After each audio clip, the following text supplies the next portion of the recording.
Prontinho, pode começar, professor. Tudo bem, então. Tudo bem.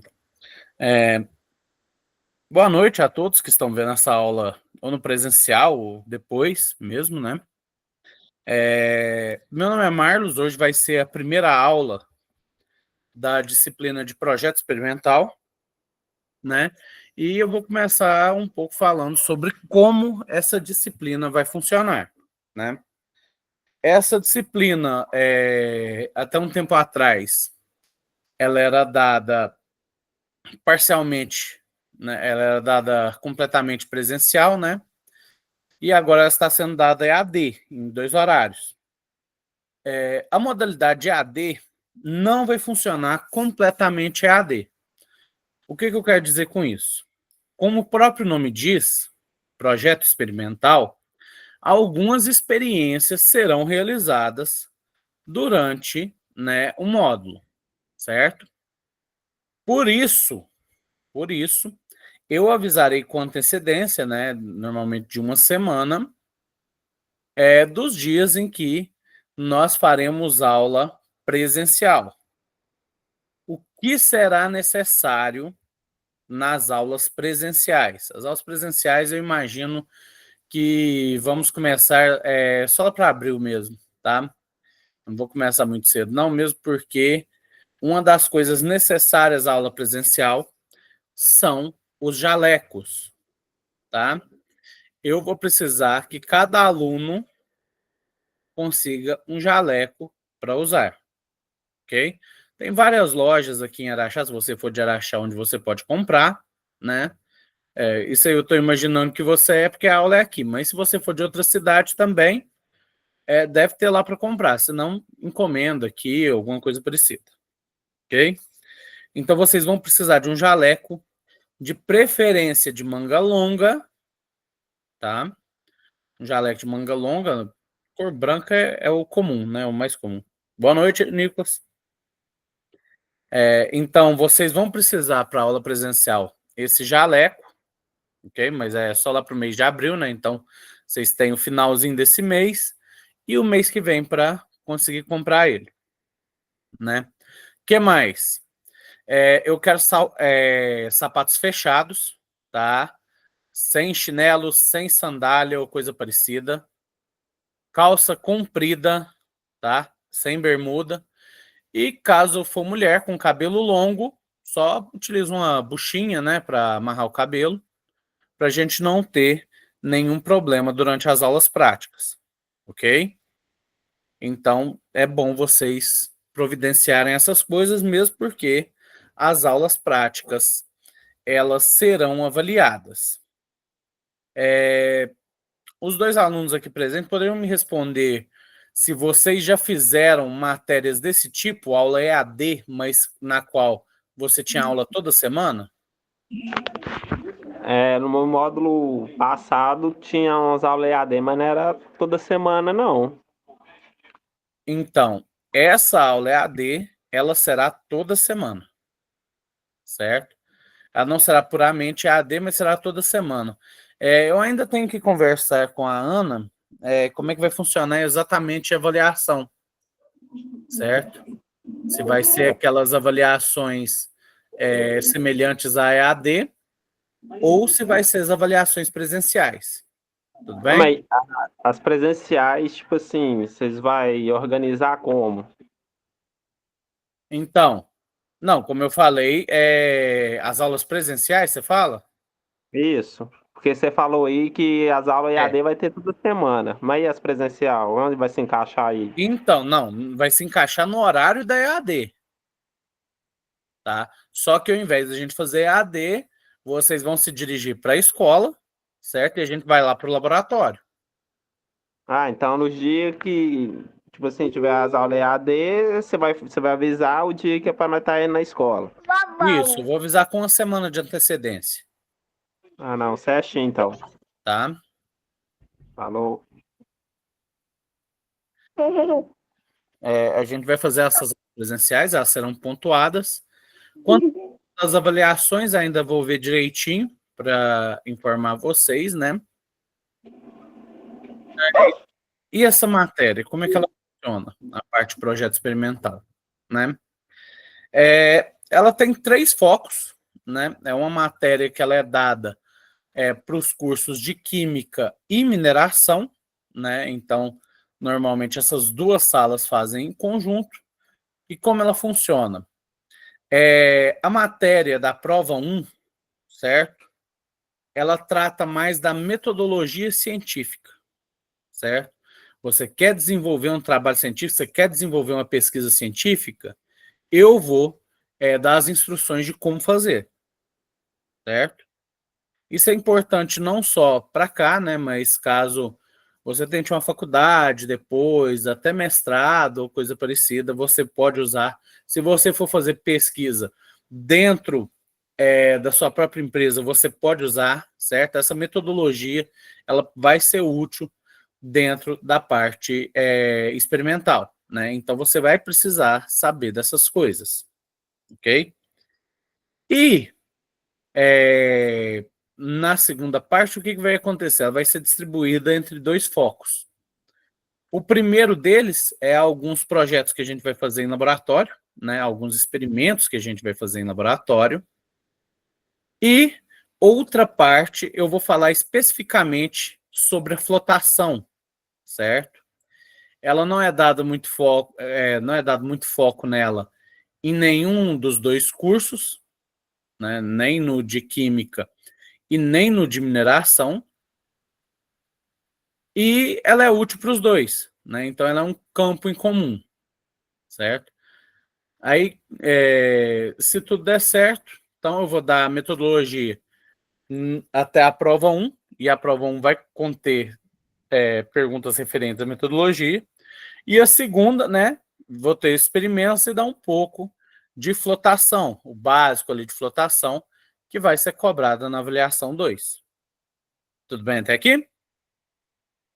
Tranquilo. Então, tá bom, ótimo. Então, vamos começar aqui.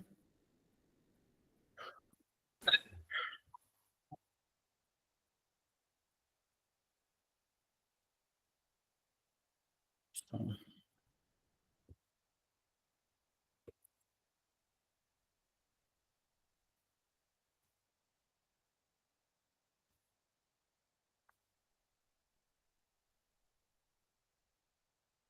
todo mundo aí tá vendo o slide que eu tô passando?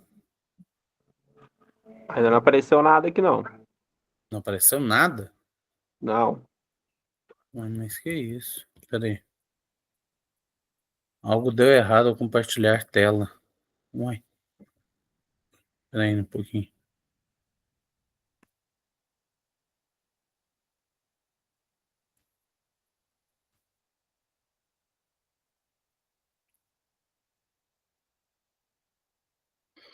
O que tá acontecendo?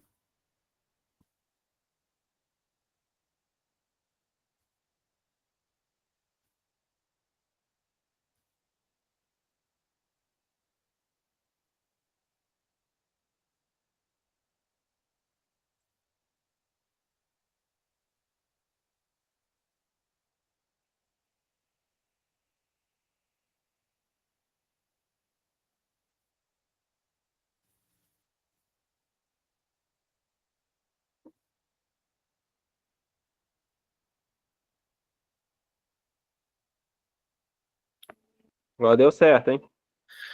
Só que agora deu certo, isso aí foi só do programa, né?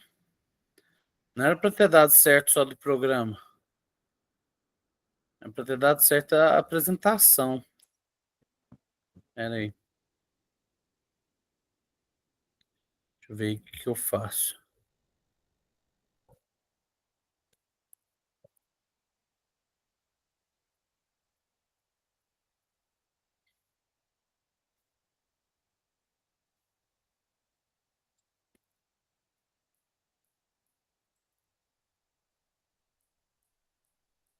Vou ter que compartilhar o programa mesmo, normal. Espero que dê para todo mundo ver.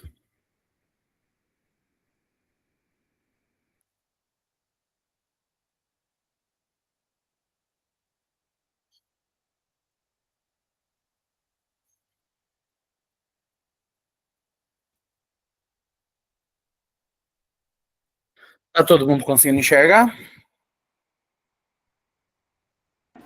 Professor, não deu certo, não. Não apareceu sua apresentação. Ai, de novo. Gente do céu, o que que tá acontecendo? Não tava dando esse problema. Será que é porque eu tô acessando pelo Microsoft Edge? Oi, pode repetir, por favor? Eu acho que é porque eu tô acessando pelo Edge, Microsoft Edge, e não pelo Chrome, como eu costumo. Tenta pelo Chrome para ver se vai dar certo. Eu vou ter que sair. Pode sair que eu te aceito aqui novamente. Certinho, gente. Já volto, então. Só um minutinho, pessoal. Vamos só aguardar o professor arrumar os slides dele e a gente já dá continuidade.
Professor, seu áudio está fechado.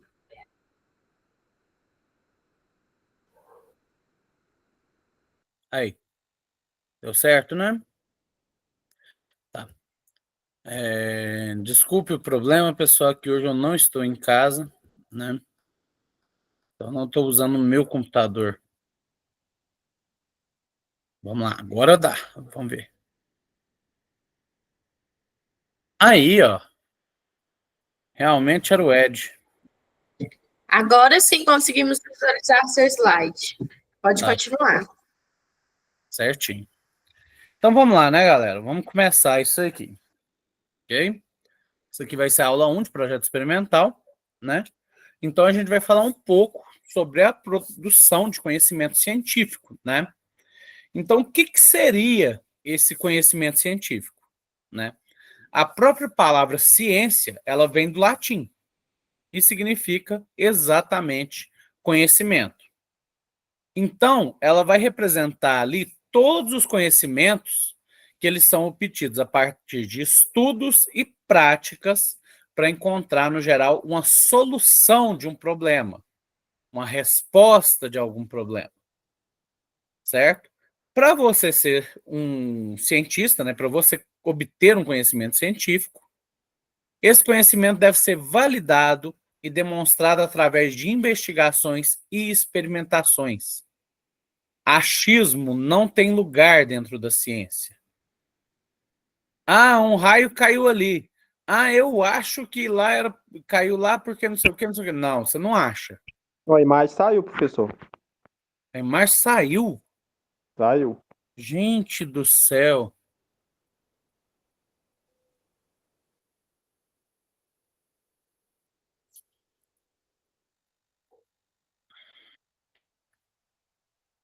Eu não estou entendendo o que está acontecendo.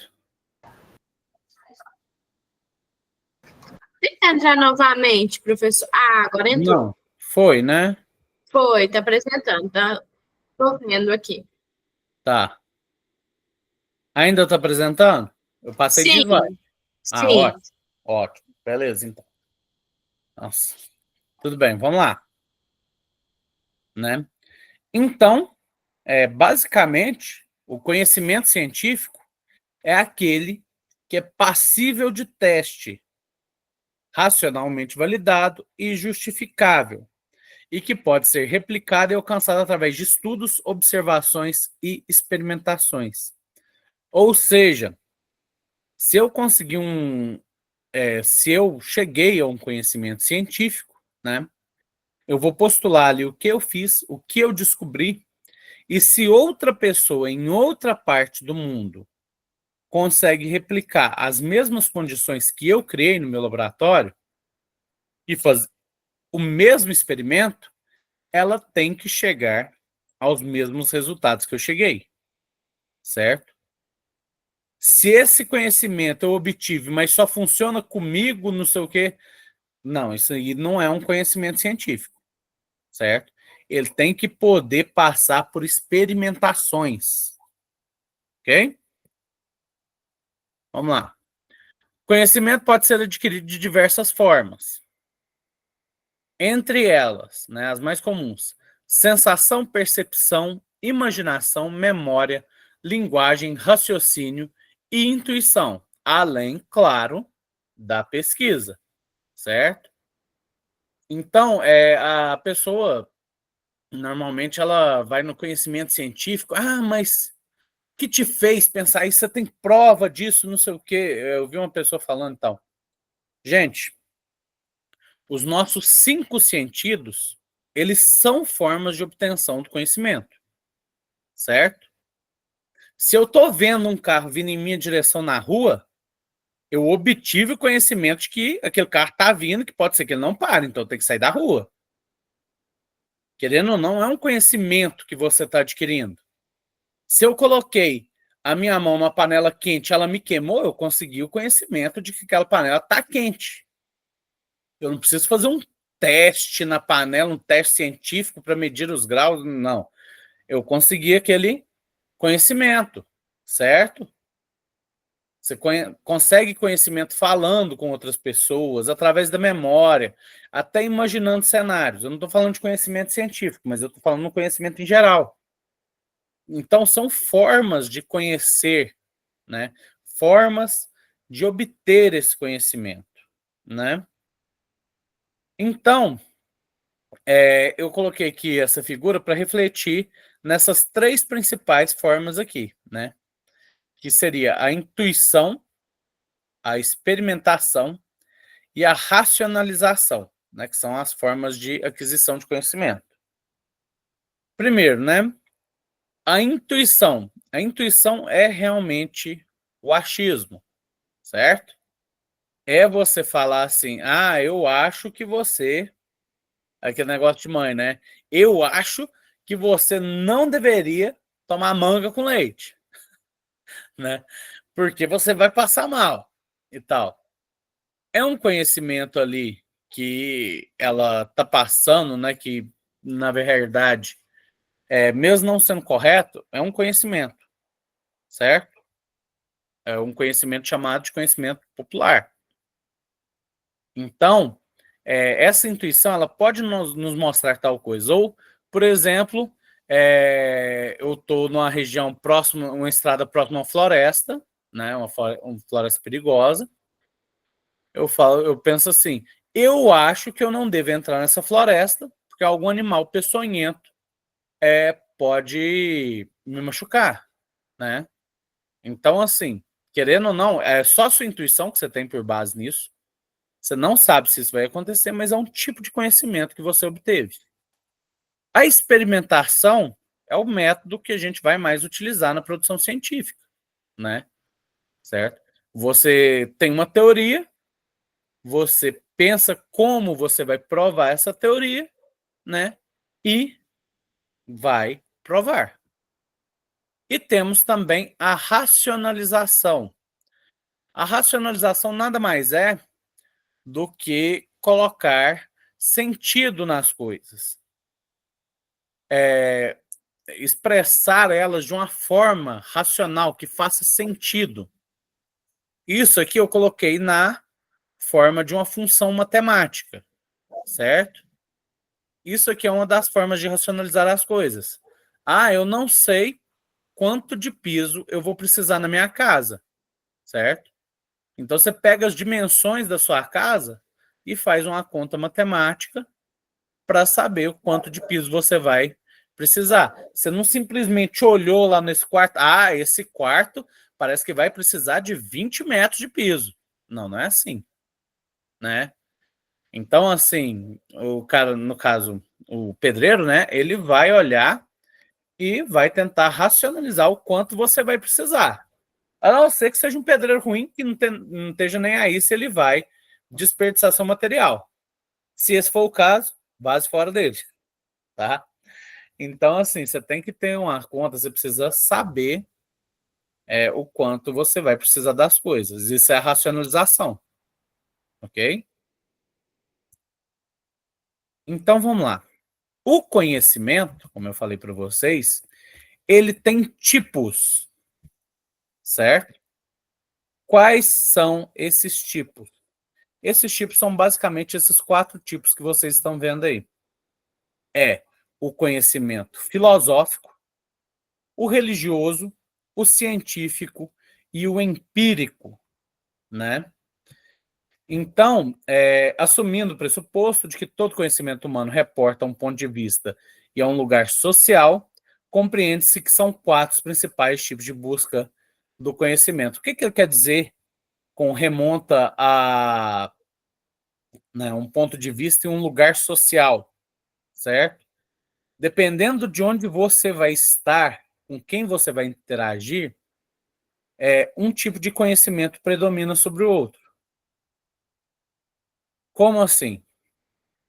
Por exemplo, se você está conversando com um padre dentro da igreja, provavelmente vai predominar o conhecimento religioso, certo?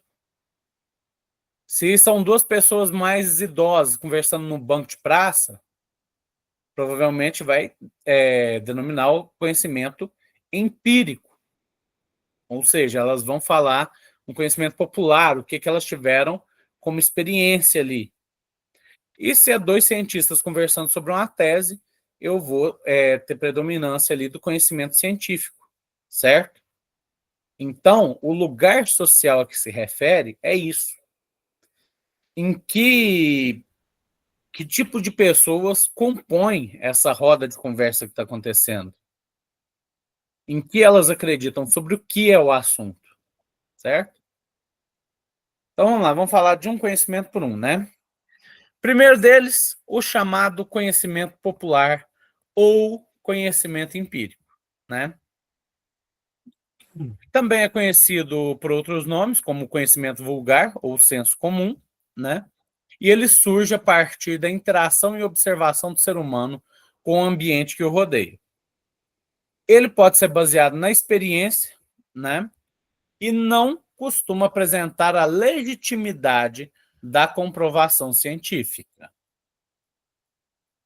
O que acontece? Exemplos de conhecimento empírico. A foto aí já dá uma base para vocês. O Saci Pererê é um conhecimento empírico, certo?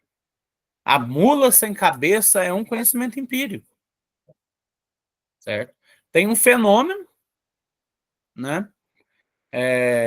Que as pessoas não sabem como elas explicariam aquilo ali, e elas criam uma tese na cabeça delas para explicar. Ah, eu passei mal aquele dia e vomitei pra caramba, quase morri. Por que aconteceu isso com você? Ah, acho que é porque eu comi leite com manga. Tomei leite com manga. O pessoal mais antigo é cheio disso, né? Ah, é porque eu comi carne e bebi leite depois, né? Então, assim, não necessariamente era por aquele motivo que você tinha passado mal. Mas aquilo foi uma teoria que você criou, sem comprovação nenhuma, e você simplesmente passou à frente, né, sem saber se aquilo era verdade. Hoje em dia, já existe suco de leite com manga, então acho que não faz tanto mal assim quanto eles falam, né? Mas na época realmente tinham esses problemas, né? O pessoal acreditava mesmo nisso. Então, ao contrário do conhecimento científico, esse tipo de conhecimento ele vai ter preocupação, né? Não em refletir criticamente sobre o que está sendo observado, mas ele simplesmente vai deduzir o que aconteceu, qual ação aconteceu ali, certo?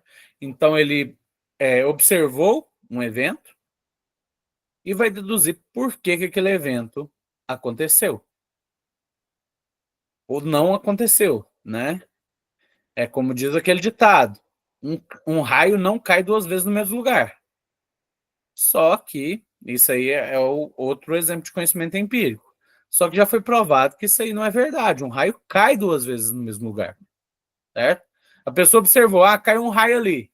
Nossa senhora, passou 20 anos, nunca mais caiu um raio ali. Quer dizer que um raio não cai duas vezes no mesmo lugar? Não, não quer dizer, tá? Então, justamente por ser adquirido unicamente por observação, né, e com base em deduções simples, o conhecimento empírico é muitas vezes susceptível a erros, ou seja, pode não estar correto, né? Principais características dele. Primeiro, ele é um conhecimento superficial, certo? Ele vai notar mais a aparência, né? Com que aquilo se pode comprovar simplesmente estando junto das coisas, ok? Então, alguém passou mal porque e depois de ter comido leite com manga, eu acho que é porque é leite com manga, né? Então, aquilo pareceu o motivo? É isso. Sensitivo, né? Então, se refere a vivência, estado de ânimo e emoções da vida diária, certo? Então, você teve uma experiência, como você está naquele dia afeta na teoria que você vai criar para aquele conhecimento, entendeu? Por exemplo, a mãe fala para a criança, né? Você não corre na casa não, menino, porque senão você vai cair e quebrar as coisas. Aí você cai e quebra as coisas, fica fulo da vida e fala o quê? Que praga de mãe pega, que é uma coisa absurda. Então, assim, por você estar com raiva aquele dia e tal, e por ter acontecido exatamente como sua mãe falou, a sua teoria é essa. E você pode passar isso para frente. Inclusive, nem sei se pode ser considerado uma teoria, já que acontece tanto, né? Mas, é, justamente, é como funciona, né? Então, ele é sensitivo ao estado de ânimo da pessoa, como ela está se sentindo naquele dia. Outra característica interessante dele é que ele é subjetivo, ou seja, é o próprio sujeito que vai organizar ali as suas experiências e conhecimento, certo? Então é com base no que a pessoa sabe que ela vai produzir esse conhecimento. Ela não vai produzir com base em alguma coisa que ela não tem ideia. Outra característica é a sistemático, ou seja, não tem uma sistematização das ideias, nem de forma a adquiri-las, nem na tentativa de validá-las. Você não organiza muito bem suas ideias. Você simplesmente acha que é alguma coisa e é isso aí, certo? Então você não organiza hipóteses na sua cabeça, como é que você poderia testar e tal. Nada disso. Conhecimento empírico é simplesmente você imaginou isso e é isso mesmo. Peraí, só um instantinho, gente. Só vou fazer uma pequena coisa aqui, rapidinho.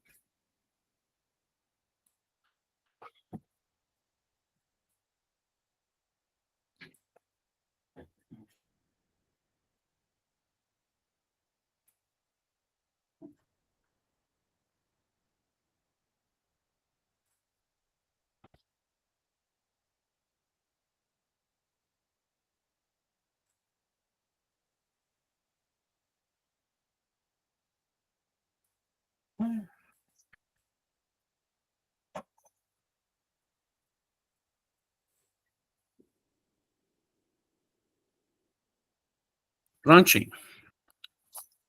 Vamos para o segundo tipo de conhecimento. Qual seria ele? Basicamente, é o conhecimento filosófico. Esse conhecimento filosófico específico, ele seria ali um meio termo, né? Ele seria um meio termo entre o empírico e o científico.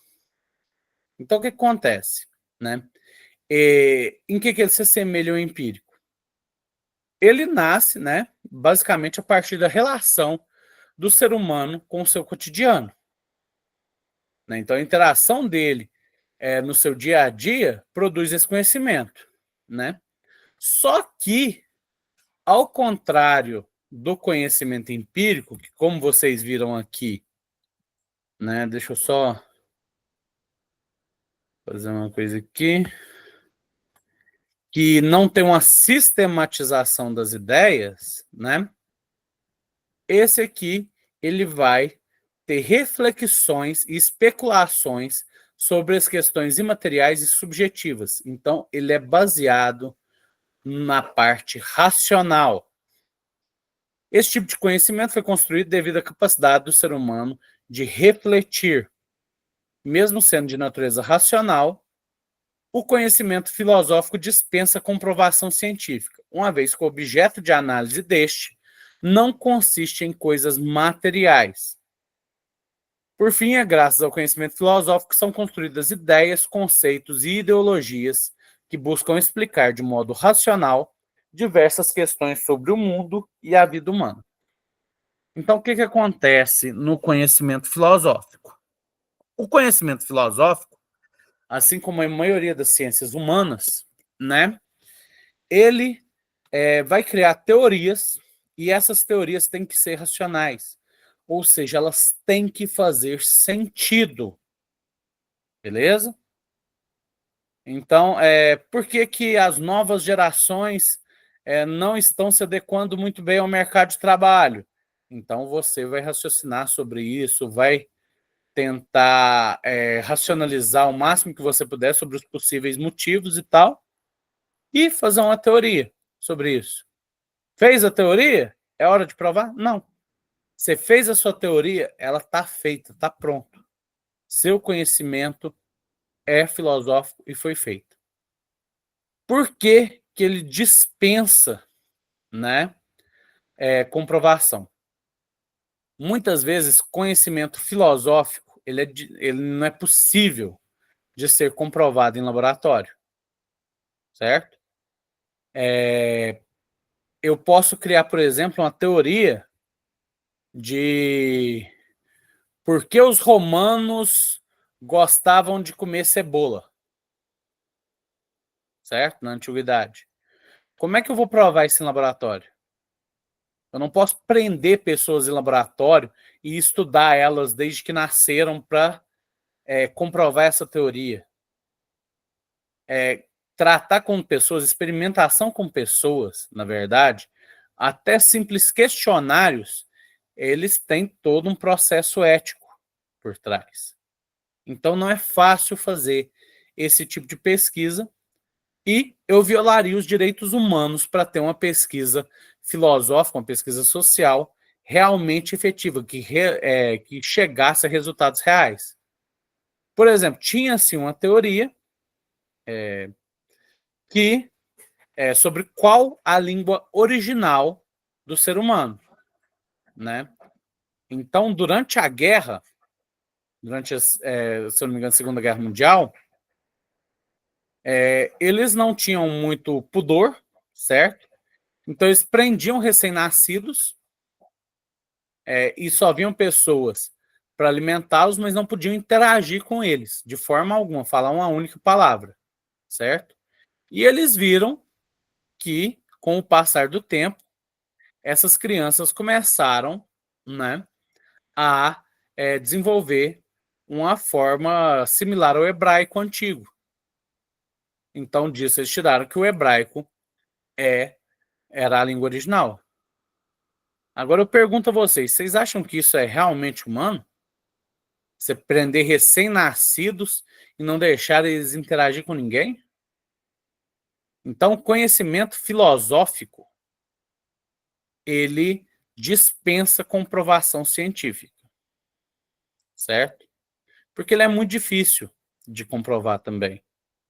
Muitas vezes, questões sociais, questões ambientais, compreender tudo que afeta a vida de uma pessoa, de um ser, ou de um conjunto de pessoas, é muito complexo para ser reproduzido em laboratório, né? Então, essa é a diferença básica do conhecimento filosófico para o científico. Quais as características do filosófico? Primeiro, valorativo. Seu ponto de partida consiste em hipóteses que não poderão ser submetidas à observação. As hipóteses filosóficas baseiam-se na experiência e não na experimentação. Ou seja, não tem como testar, certo? Através do que eu observei durante a minha vida e tal, eu tenho certa ideia. E é isso. Não verificável. Os enunciados das hipóteses filosóficas não podem ser confirmados nem refutados. Ou seja, eu tenho um conhecimento filosófico, por mais que para você ele não pareça nem um pouco verídico, a menos que não tenha sentido racional nenhum, eu não posso refutar esse conhecimento, certo? Não tem como eu refutar ele. Racional consiste num conjunto de enunciados logicamente correlacionados. Tem que fazer sentido. Sistemático.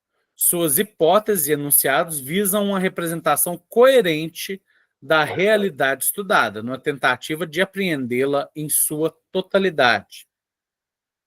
Ou seja, os enunciados têm que fazer sentido, têm que representar a realidade. E a outra questão é que ela é infalível e exata. Ou seja, suas hipóteses e postulados não são submetidos a testes de observação e experimentação. Criei o conhecimento, acabou a lei. Certo? Ninguém está errado no conhecimento filosófico, né? O que já, na minha opinião, na minha breve opinião, tira um pouco do charme desse conhecimento, né? Ele não é um conhecimento, na minha opinião, tão confiável assim. Ele não pode ser comparado com o conhecimento científico. Temos também o próprio conhecimento científico, né? O que ele vai fazer? Ele vai englobar todas as informações e fatos que foram comprovados, né? Com base em análise e testes científicos. Então, para isso, né, o objeto analisado deve passar por uma série de experimentações e análises que atestam ou refutam determinada teoria, né? Então, o que acontece? Ao lado aí eu pus um diagrama. O primeiro passo do conhecimento científico é que eu vou notar um problema, certo? Na natureza, onde eu estou trabalhando, num processo, né? Então, eu vou notar um problema, eu vou notar alguma coisa que eu não sei, eu vou notar alguma coisa que eu quero melhorar, né? Então, eu notei aquele problema, eu monto uma hipótese de ou por que aquele problema está acontecendo, ou como resolver eles, né? Montei a hipótese, eu faço experimentos, né, para comprovar essa hipótese, ou seja, para resolver o problema ou entender o problema. Eu analiso o resultado desses experimentos, né? Vou analisar os dados que eu cheguei no final e a partir dessa análise eu chego a uma conclusão. Isso aqui é um método científico.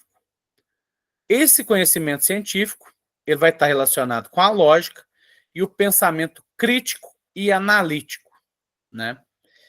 Ele vai representar justamente o oposto do conhecimento popular ou conhecimento empírico, tá? Senso comum é porque é a mesma coisa, né? Conhecimento empírico também é chamado de senso comum, né? Então, ele vai ser o contrário dele, exatamente o contrário. Características dele. Primeiro, ele é real, ele é factual, ele é baseado em fatos. Ele lida com ocorrências, fatos. Isso é, toda forma de existência que se manifesta de algum modo, certo? Segundo, ele é contingente, ou seja, suas proposições ou hipóteses têm a veracidade ou falsidade conhecida através da experimentação e não pela razão, como acontece no filosófico, certo? Não é porque uma coisa, isso aí acontece muito dentro da ciência.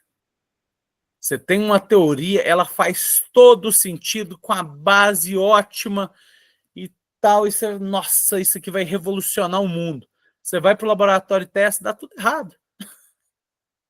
Você dá tudo errado. Então, assim, mesmo que no conhecimento científico, a gente vê que mesmo que a sua teoria esteja ótima, nem sempre ela é verídica, né? Essa é uma diferença muito grande entre ele e o filosófico. Sistemático. Saber ordenado logicamente, formando um sistema de ideias, teoria, e não conhecimentos dispersos e desconexos. Ou seja, ela, nesse ponto, ela é igual a o conhecimento filosófico, né? Você tem que ter uma ordem lógica ali nas suas ideias. Elas têm que representar o mundo que a gente vive atualmente. Verificável, ou seja, as hipóteses não podem ser comprovadas, né? Que não podem ser comprovadas, não vão pertencer ao conhecimento científico. Falível, como é um conhecimento não definitivo, absoluto ou final. Isso acontece muito, por exemplo, na tecnologia, certo? Você criou ali uma revolução tecnológica, você sabe como aquilo funcionou, e aquilo, de certa forma, está certo. Mas nem sempre você vai descobrir o final daquilo ali, certo? Podem haver melhorias, pode-se descobrir uma forma melhor de fazer essas coisas, né? Um exemplo disso é a própria informática, né? Os computadores, eles sempre utilizaram linguagem binária, ok? Então, sempre foi 0 e 1, fazia programação e sempre pareceu interessantíssimo e muito útil e tal. Só que agora, né, a gente está chegando agora na computação quântica, que ela basicamente é uma revolução. Porque agora eu não vou ter só 0 e 1, certo? Eu vou ter mais um dígito. E esse um dígito ele faz toda a diferença para a eficiência, para tudo, certo? Se vocês verem, há pouco tempo atrás, né, um computador, né, acho que foi a Intel que revelou esse computador, com sistema quântico, né, um processador com sistema quântico, que fez contas que levariam milhões de anos para um computador comum realizar, certo? E ela realizou, acho que foi em algumas horas, alguns minutos. Depois vocês podem pesquisar sobre isso certinho, tá? Agora é um conhecimento que eu puxei de cabeça, né? Mas, basicamente, foi uma revolução. A Intel, ela anunciou isso final do ano passado, certo? Então, assim, você não tem um conhecimento absoluto. Houve um tempo em que não se, mesmo conhecimento científico, não achava que tudo era feito de átomos, né? Até que vem um cientista e falou que o átomo compunha todas as coisas e era a maior unidade possível. Isso era verdade? Para a época, sim. Hoje já se dividiu o átomo, né, em prótons, elétrons e nêutrons. Aí você fala, não, essas são as menores unidades possíveis. Não, já se dividiu novamente e outras vezes. Então, assim, a gente não sabe onde o conhecimento vai parar. certo? Onde eu vou chegar no meu conhecimento definitivo, meu conhecimento final? A gente sabe que o conhecimento científico ele leva a avanços, ok? E a outra questão é que ele é aproximadamente exato, ou seja, novas proposições e o desenvolvimento de novas técnicas podem reformular o acervo de teoria existente, né? Então, você tem uma teoria que comprovava muito bem alguma coisa, pode ser que estudando mais a fundo essa sua própria teoria, você chegue a uma conclusão mais aprofundada sobre aquilo ali. Ver que aquilo ali não estava completamente certo, que tem exceções, por exemplo. Né? E vamos, por último, né, ao conhecimento teológico, ou também conhecido como conhecimento religioso, certo? Esse tipo de conhecimento está baseado na fé religiosa. Então, você vai acreditar que essa é a verdade absoluta e apresenta todas as explicações para os mistérios que rondam a mente humana. O conhecimento religioso não tem nenhum teste dele, certo? A pessoa simplesmente acredita ou não acredita, certo? Muita gente aí deve ser católica, por exemplo. Eu garanto que muitas dessas pessoas elas não tiveram nenhuma prova irrefutável que Deus existe, mas elas acreditam nisso, certo? E para essas pessoas é a realidade, ok? Então, não se deve interferir nesse tipo de conhecimento. Conhecimento religioso, né? Ele não vai necessitar de uma verificação científica e ele apresenta toda a verdade, certo? Ele apresenta certezas, a verdade absoluta, e não deve ser verificado. Ele normalmente vai se apresentar, né? Vai se apoiar em doutrinas que contêm proposições sagradas valorativas por terem sido reveladas pelo sobrenatural, certo? Então, um Deus, ou deuses, dependendo da sua crença, ele vai revelar a nós humanos como as coisas funcionam, como elas devem ser resolvidas, e aquele é o conhecimento passado, certo? É um conhecimento sistemático do mundo, origem, significado, finalidade e destino, como obra de um criador divino. Suas evidências, como eu falei, não são verificadas. Conhecimento religioso ou teológico parte do princípio de que as verdades tratadas são infalíveis e indiscutíveis, por consistirem em revelações da divindade, do sobrenatural. Então, não tem discussão no conhecimento teológico, tá bom? Então, vamos lá. Passados esses tipos de conhecimento, né, se vocês tiverem alguma dúvida, gente, podem me interromper, mesmo enquanto a gente está passando pela matéria. Tá? Eu acho mais interessante do que deixar tudo para o final, porque muita gente nem anota as questões, né? Então, chega lá no final, ela nem lembra mais o que ela quer perguntar e acaba não aprendendo aquele direito, tá? Então, não precisa levantar a mãozinha no coisa que eu não vou ver, tá? Só liga o microfone e fala aí. Então, o que acontece, né? Atualmente, eu vou ter uma chamada tríade, né, do conhecimento, de interação. Seria o quê? A ciência, a tecnologia e a sociedade. Os três eles vão interagir entre si. E essa trilogia, né, essa tríade, chamada de CTS, ela vai ser uma expressão que define um campo de trabalho acadêmico, né? Esse campo tem como objetivo estudar os aspectos sociais das ciências e da tecnologia, abrangendo aspectos que influenciam na mudança científica e tecnológica, como também as questões sociais e ambientais. Eu vou explicar um pouco sobre isso, né? CTS é o campo de conhecimento que estuda as interrelações entre a ciência, tecnologia e sociedade em suas múltiplas influências.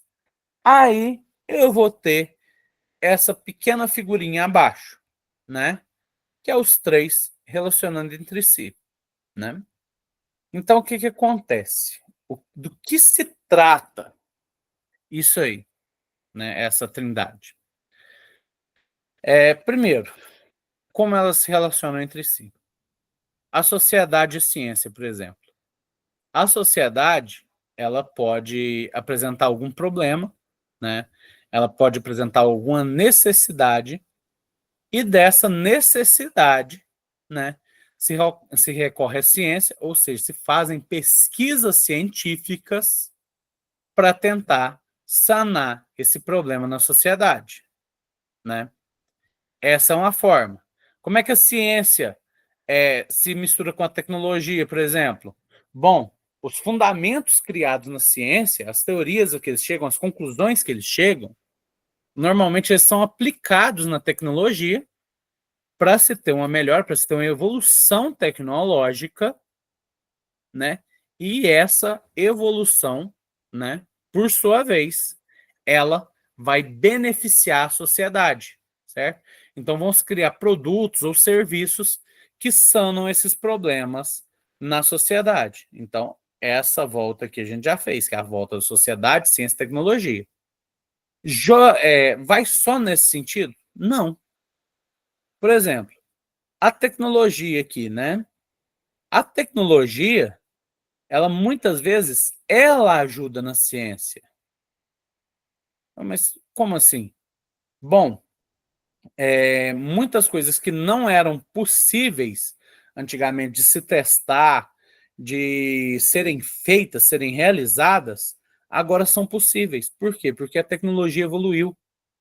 Chegou-se a processos mais rápidos, a computadores melhores, a equipamentos superiores, e esses equipamentos permitiram aos cientistas ver a coisa de um novo ponto de vista. Por exemplo, a divisão do átomo. Ela não era possível quando o modelo atômico foi criado, né? Mas, com o tempo, pôde-se observar que tudo é feito de átomos, com o tempo, pôde-se observar o nêutron, o próton e o elétron, certo? Então, a evolução dos equipamentos pôde comprovar essas teorias e aprofundá-las, né? E muitas vezes esse conhecimento científico também vai para a sociedade, né, para fazer parte dela, ok?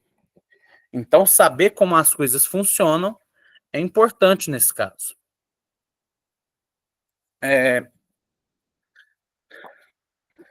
Outro caso, né? A tecnologia na sociedade.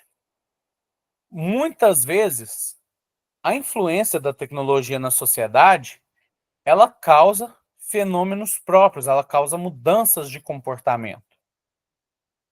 Como assim?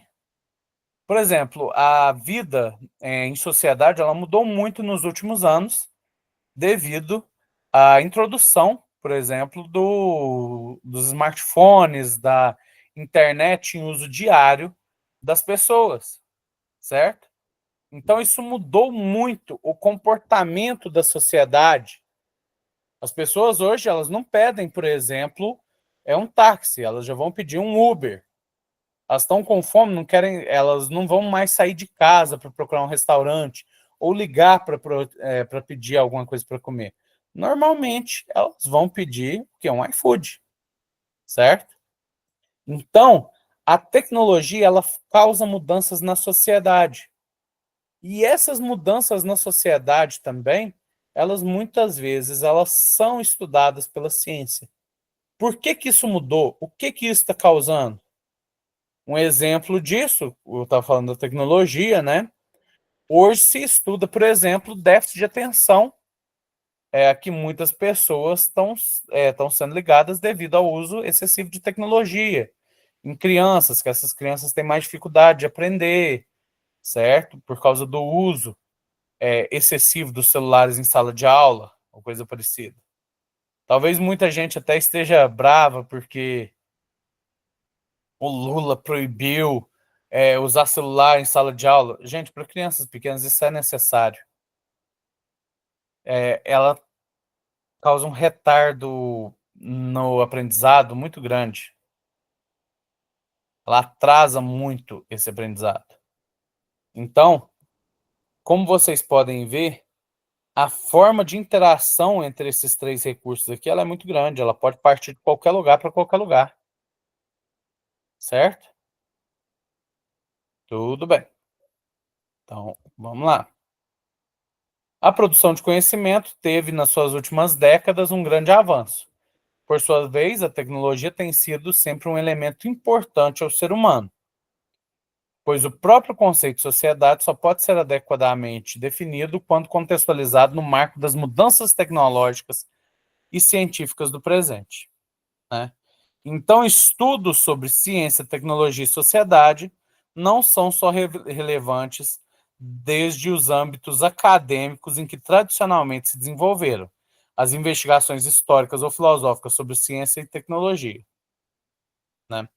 Então, o conhecimento científico, né, ele não vai ser relevante só ali na ciência e não ter aplicabilidade na sociedade, né? Na sociedade, na tecnologia. Os três estão sempre andando juntos. Desenvolvimento em um provoca mudanças no outro, certo? Então, antigamente tinha-se esse pensamento que era muito separado. O que era ciência, o que era sociedade, não sei o que. Não, eles viram que essas áreas, elas estão muito ligadas. O ensino e a pesquisa em CTS se fundamentam na crença de que a ciência e a tecnologia são as duas mais potentes forças para os indivíduos, para a sociedade e para as mudanças globais no mundo contemporâneo, né? A ciência e a tecnologia realmente elas mudaram muito como o mundo funciona e vão mudar ainda mais. A inteligência artificial, ela tá vindo aí, por bem ou por mal, né? Muitas pessoas são a favor, muitas pessoas são contra, né? A gente vai ver o que realmente ela vai causar na sociedade daqui a alguns anos. Mas de uma coisa a gente sabe, ela nunca mais vai ser a mesma, né?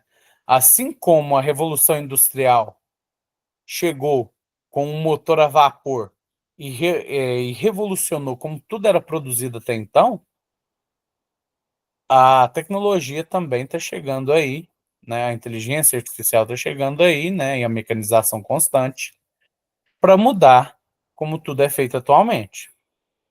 Os estudos e programas CTS vêm se desenvolvendo desde o seu início em três grandes direções: campo da pesquisa, como alternativa à reflexão acadêmica sobre ciência e tecnologia; campo da política pública, promovendo a criação de diversos mecanismos democráticos que facilitem a abertura de processos de tomada de decisão em questões científico-tecnológicas; e no campo da educação, certo?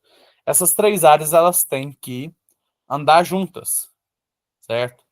A política pública ela tem que incentivar a ciência, ela tem que forçar aquilo ali. E no campo da educação, se você tem alunos mal preparados, você prepara eles mal desde o início, eu não vou ter avanço significativo dentro da ciência, tá?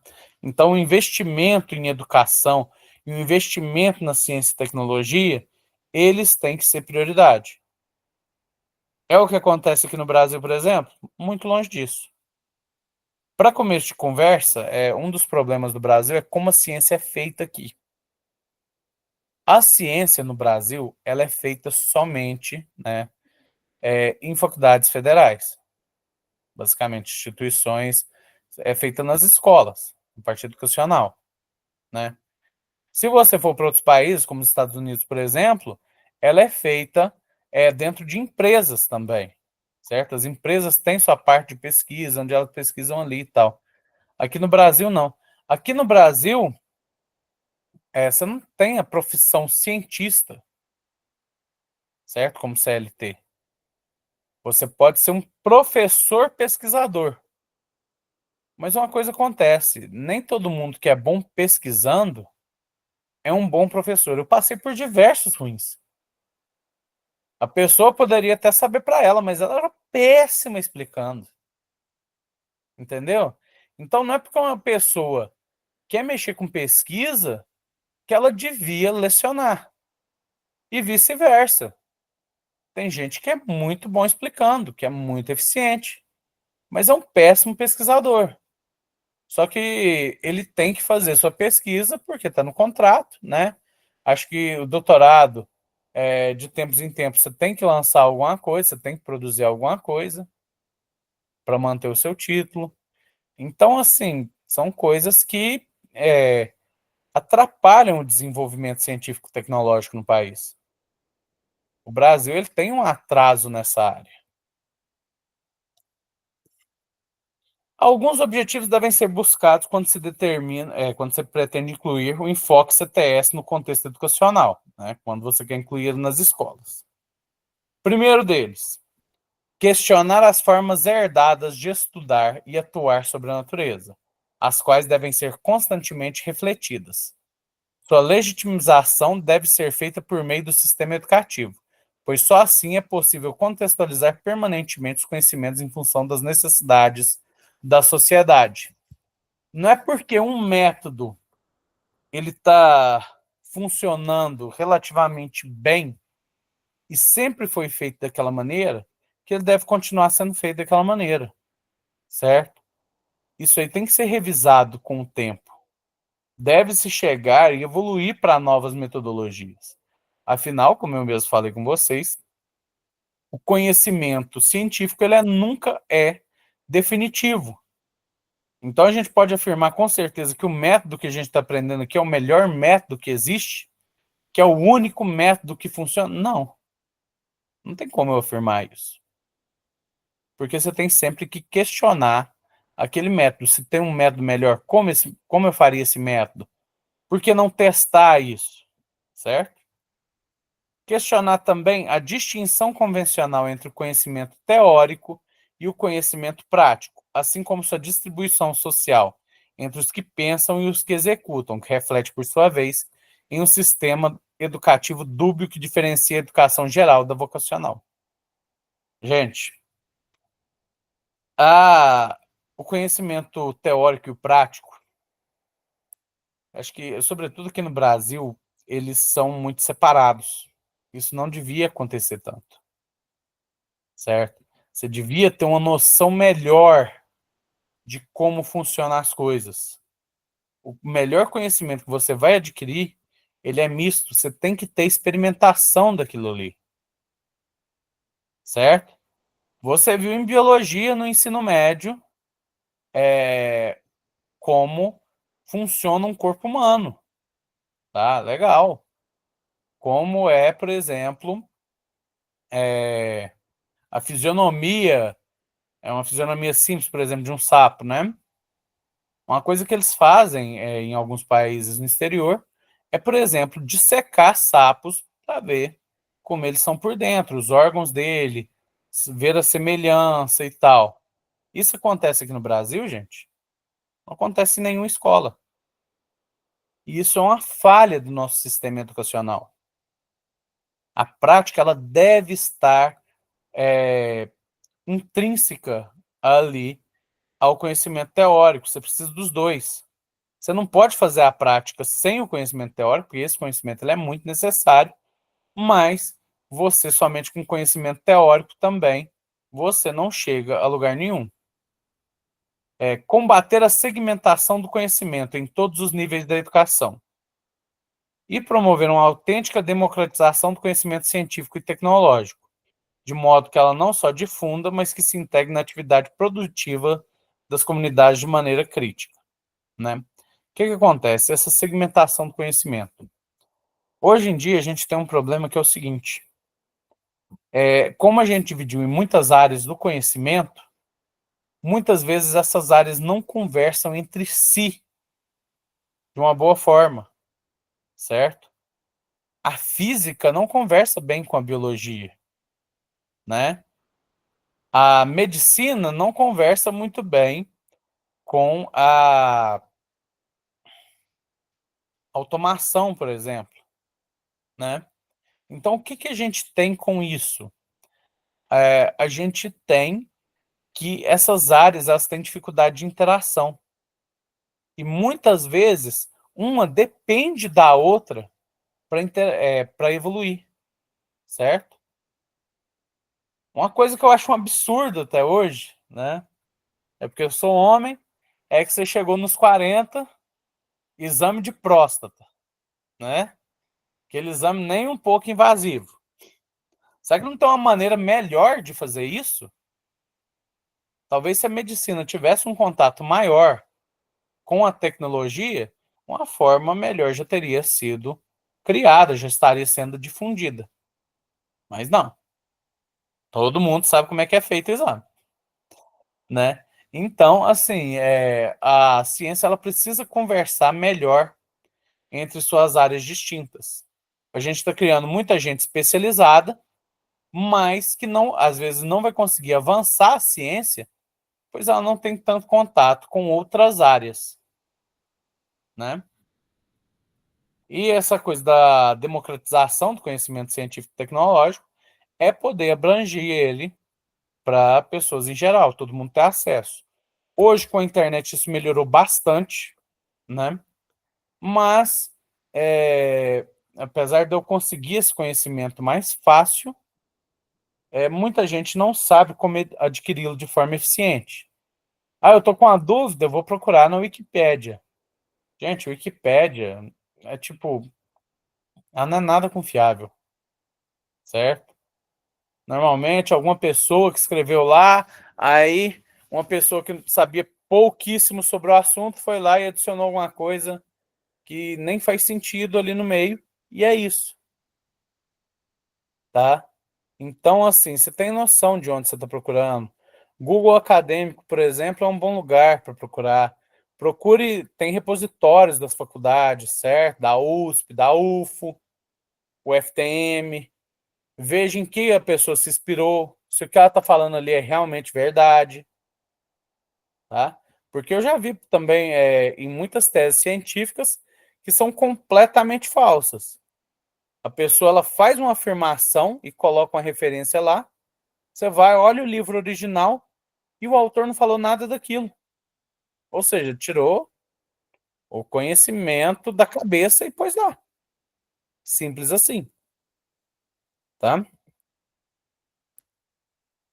Então, vamos lá, né? Aspectos, né, da ciência, tecnologia e sociedade, né? Tem a natureza da ciência, né, que a ciência é uma busca dentro de uma perspectiva social. A natureza da tecnologia, que ela vai ser o uso do conhecimento científico e outros conhecimentos para resolver problemas práticos, né? Então, a humanidade já sempre teve essa tecnologia. O que quer dizer com isso? O fogo, de certa forma, foi uma tecnologia. Qual que era o problema? Ah, o problema é que a carne crua ela é difícil de digerir, ela pode transmitir doenças. Ótimo, vou criar o fogo e agora eu consigo cozinhar essa carne, né? Ah, é difícil viajar longe e tal, porque meus pés cansam, não sei o quê. Beleza, eu vou construir a roda, vou construir uma carroça, que agora eu posso viajar longe de forma mais fácil, certo? Então, essa tecnologia ela sempre existiu dentro da humanidade. Natureza da sociedade. Sociedade é uma instituição humana na qual ocorrem mudanças científicas e tecnológicas, né? Então, a sociedade é onde a gente vive e sempre vão ter modificações na ciência e na tecnologia. Aí tá explicando justamente aqueles efeitos que eu expliquei para vocês aqui atrás, da interação entre eles, certo? Aqui, ó, efeito da ciência sobre a tecnologia, né? A produção de novos conhecimentos tem estimulado mudanças tecnológicas e tal. Então, as interações entre os três são explicadas aqui, certo? Eu vou falar sobre isso novamente. Eu acredito que não seja tão necessário, uma vez que eu já falei sobre isso no slide passado, tudo bem? Mas aqui vocês podem ter uma noção melhor, né, sobre cada um deles, estudar em casa, talvez, certo? Aí a gente já vai para um outro assunto, né? E eu acho que essa primeira aula a gente pode terminar por aqui. Agora são 9 horas. Teve um pequeno problema na aula de hoje, pessoal, certo? Não era para ela ter começado tão tarde, era para ter começado às 7 horas da noite. E imagino que a partir da semana que vem, essa aula realmente vai começar às 7 horas da noite. tá? Isso foi uma exceção e imagino que não vai acontecer novamente. Tudo bem? Tem alguma dúvida sobre a aula de hoje? Tá bom. Não, por enquanto não. Não? Tudo tranquilo? Então tá bom, pessoal. Espero ver vocês semana que vem, tá? Qualquer dúvida que vocês tiverem, pode me chamar no WhatsApp, tá? Vocês querem que eu deixe meu número aqui? Eu vou deixar meu número aqui na conversa desse coisa, né? Aí, caso precisem, vocês podem falar comigo, podem me adicionar nos grupos da sala, né? Eu acho que eu ainda não dei aula para o pessoal de química, mas para o pessoal de mineração eu já dei aula, então eles têm meu contato, tá bom? Pessoal de química quiser me adicionar no grupo da sala, me adiciona aí, qualquer dúvida vocês entram em contato, tá bom? Você vai postar aí esses slides seus? Essa Então, se parte aí? vocês me colocarem no grupo da sala, eu posto, Não, tranquilo então. tá? É o Então tá número que bom. a Juliana. Ah, é esse Oi? número aí? É esse número que Juliana postou? É o seu contato? Juliana é porque é minha namorada, eu entrei na conta dela. Vocês desculpem, tá? Tranquilo. Mas é esse número aí, tudo bem? Certinho. Então tá bom, gente. Então, Boa boa noite. noite para vocês. Ótima noite, professor. Ótima aula. Obrigado. E bom final de semana para todos, tá? Semana que vem a gente se vê. Boa noite, até mais. Até. Boa noite. Até